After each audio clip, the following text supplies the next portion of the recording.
Texas otherwise, I typically am going to be holding the hands and holding on to those loved ones as, again, they are getting ready to see their loved ones have the journey that they will never forget. 2 minutes and counting, a great view here of all sides, really, of our launch pad, New Shepard, Tail 4, RSS, first step. It's all coming together beautifully here.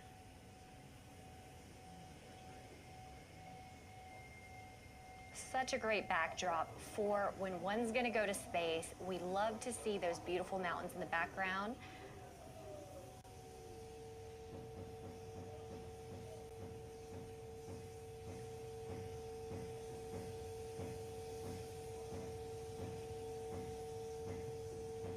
All right, less than 90 seconds to go. We're hearing hydraulic checks, pressurization system tests. Let's see what else we see.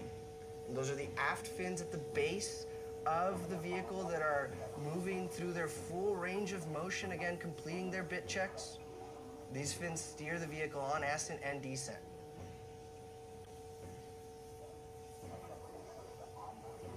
"60 seconds.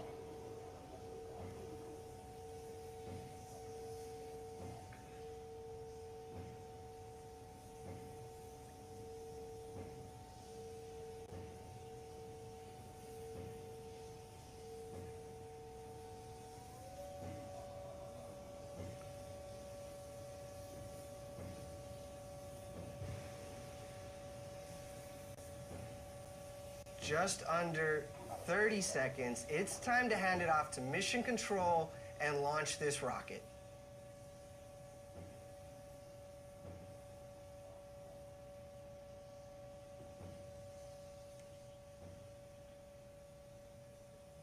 T-minus 10. Go to proceed. 9, 8, 7, 6, 5, 4. Command engine start. 2, 1. Ignition.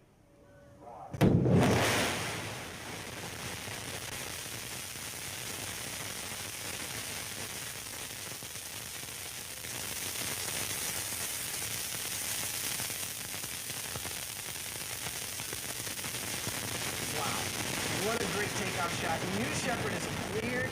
The tower, note on the bottom left that we have our speed and altitude graphics that will increase. They'll get faster and faster as the atmosphere gets thinner, and we've got BE-3 right now pushing the New Shepard rocket at 100% power level.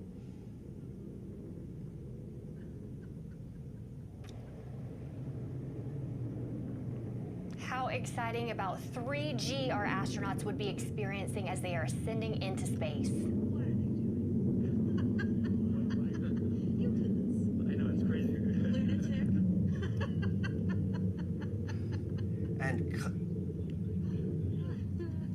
And again, the team here has been able to bring us that audio from the families that are watching as close as you can get to this launch and cheering on this flight crew, a perfect 10. Godspeed, New Shepard. Godspeed, a perfect 10. Certainly look at that BE-3 plume. It's the colorless plume of a liquid oxygen, liquid hydrogen engine. Throttling back right now for max Q. Actually, we've passed max Q, so BE-3 is back to 100% power level. So from here on out, Isabella, we're going to be faster and faster as the atmosphere gets thinner and thinner. Look at her soar. We've got a beautiful contrail there that the cameras are picking up, right? So that's just the moisture condensing as New Shepard pierces through the atmosphere. Mach 2, twice the speed of sound. Oh my God. We had a call there for Mach 2 from one of the observers. They must be tuned into the telemetry as well. That's twice the speed of sound, and this crew is supersonic. Joyous with laughter. Right here in about 15 seconds, we anticipate the next milestone to be main engine cutoff. Miko, let's look for that.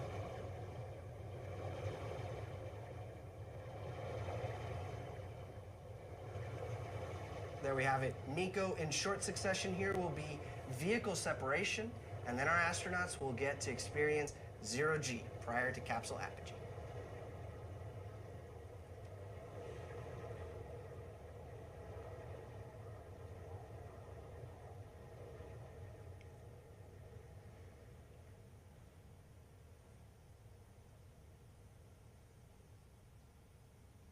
Great view there from the propulsion module, looking down to West Texas, my favorite part of this world.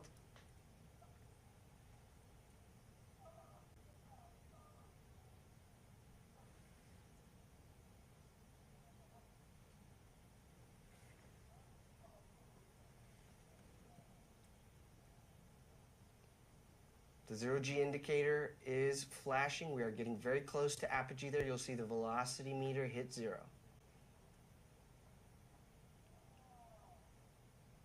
I can only imagine what our astronauts are feeling right now. They have made it to what they came for today. They are in space, floating at 0G. Oh, and enjoying these views, right? From some of the largest windows to have ever flown in space. We hear their reflections on the way back, but I can't imagine what they're seeing. To the loved ones on the ground, wave hello. Your loved ones are in space.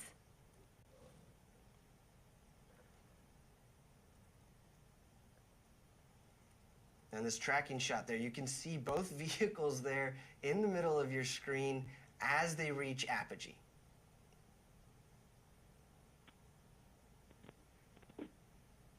Okay, we have apogee. We're on the way back down. We're beyond the Kármán line. What an exciting, exciting mission for a perfect 10.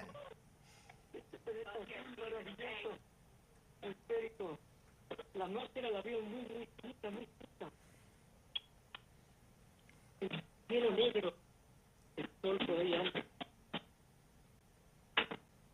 Y cómo tenemos la suerte de tener esta casa llamada Planeta Tierra. Madre mía, por favor.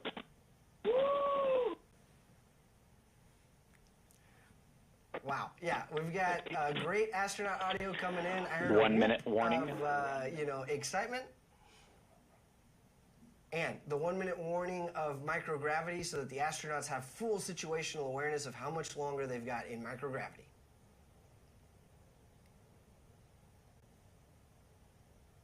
Well, you can notice the telemetry on the bottom of your screen is tracking the telemetry of the booster. So it is coming in faster and faster, and the altitude is decreasing over time.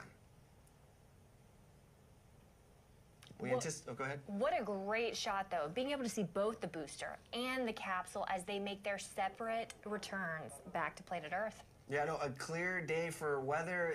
Everything's been picture perfect so far. And now we anticipate the booster will land about 2 miles north of the launch pad on our landing pad, right? And as we start to reach that atmospheric pierce point, those aerodynamic control surfaces on the booster begin to do more and more work. And so we expect that booster first and then our crew capsule.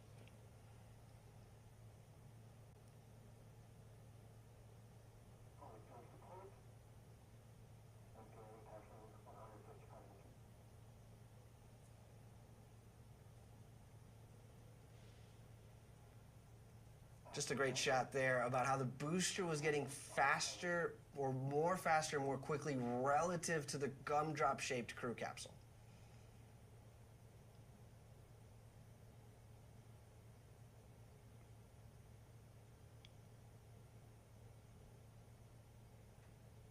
Yeah, look, it just looks like the booster is floating, right? It's perfectly positioned. We do have those forward fins, it looks like, have been deployed, and those aft fins, you can even see them moving as they're steering the booster over the landing pad.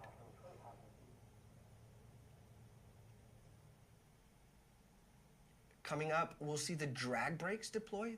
Oh, there they are, wow. Look at those deploying, and this cuts the speed of the booster in half.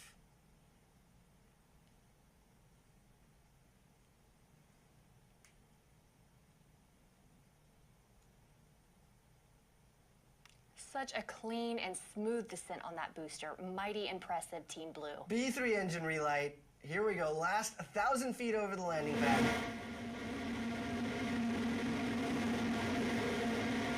And a great drone shot with Guadalupe Peak in the background.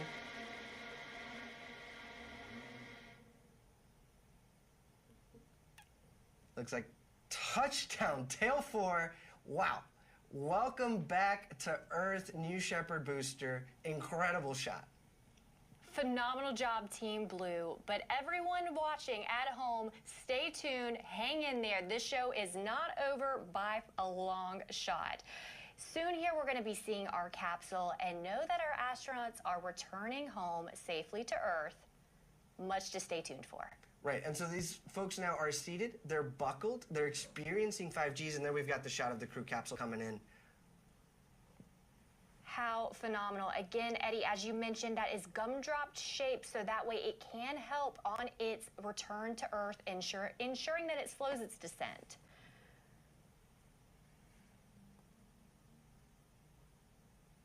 Now, while the parachutes are essential to providing... Sorry to interrupt. Those are the drogues. Those drogue chutes will pull the main parachutes out here shortly.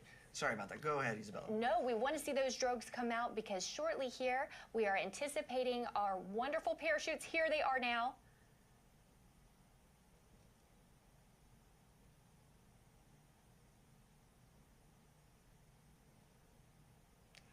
And as they expand, we have not one, not two, but three beautiful, fully broadened, wonderful parachutes. Look at those go. Now, those parachutes are what's going to help make a gentle and soft touchdown, as well as a couple other safety systems we have in place. We do have a retro thrust system that's at the base of the capsule that, again, as we near the desert, as we near the ground, again, is going to soften that landing. Right, so we call that the terminal deceleration system, the TDS system, and it essentially pushes pressurized gas towards the desert. It's like a hockey puck if you've ever played air hockey at an arcade. It sort of just floats over the desert as it's kicking up that West Texas dust. That's right. So if you're watching for the first time, I always like to note that dust we want to see. It is a dusty desert that we have, so that retro thrust system is again what's going to push up that dust.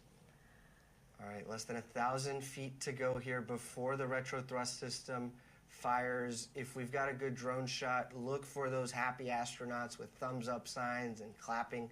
See how close we can get.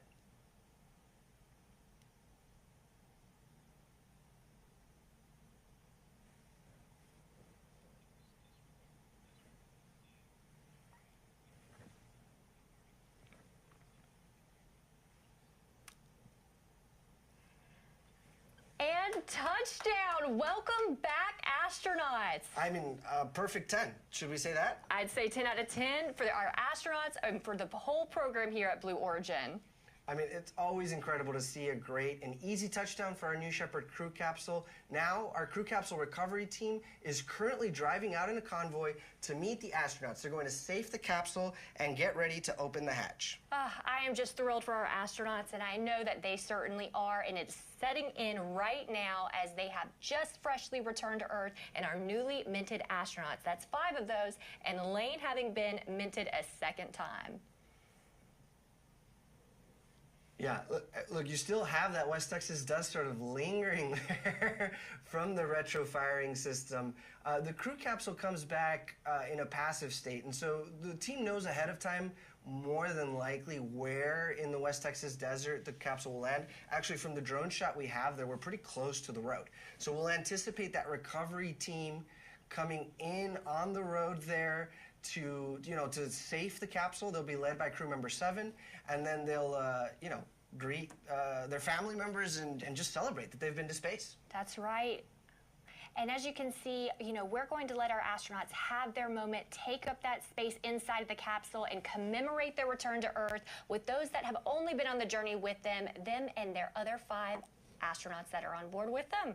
So, Isabella, while we wait, we do have a special guest today, one of our former New Shepard astronauts, someone who has experienced this same flight profile firsthand that was in this crew capsule, Mario Ferreira. Mario, bom dia, como vai, tudo bem? How are you doing today? I'm doing fine. Can you hear me good? Good afternoon. Congratulations. Yes, Mario, I've got you loud and clear. Yeah, go ahead. Congratulations to the new arrived team, especially to Jesus, our friend here from Spain that I was very happy to meet before he went into this space trip. And I just can feel how excited he is right now after these intensive and fantastic 10 minutes. No, Mario, thank you for joining us to share your experience. How is it you know, to be in the crew capsule, having just gone to space, but before crew member 7 comes, before the family and friends, what is that moment like when it's just you and your crew touch down on terra firma? Well, for sure, they're living a huge moment of adrenaline release. At the same time, they are feeling great by touching ground. They're looking over the windows to see who's approaching, but they all, for sure, if you get in the sound of the capsule, they're all excited, and a lot of us were screaming with all that adrenaline pumping up through our bodies, and with the happiness and joy of having such a thrilled experience and coming through, especially on this re-entry and coming down the capsule. It's a memorable experience for me. In terms of physical experience, the return was actually more intense than the takeoff, and of course the most memorable of all good feelings was being in space in zero gravity, looking out of the window.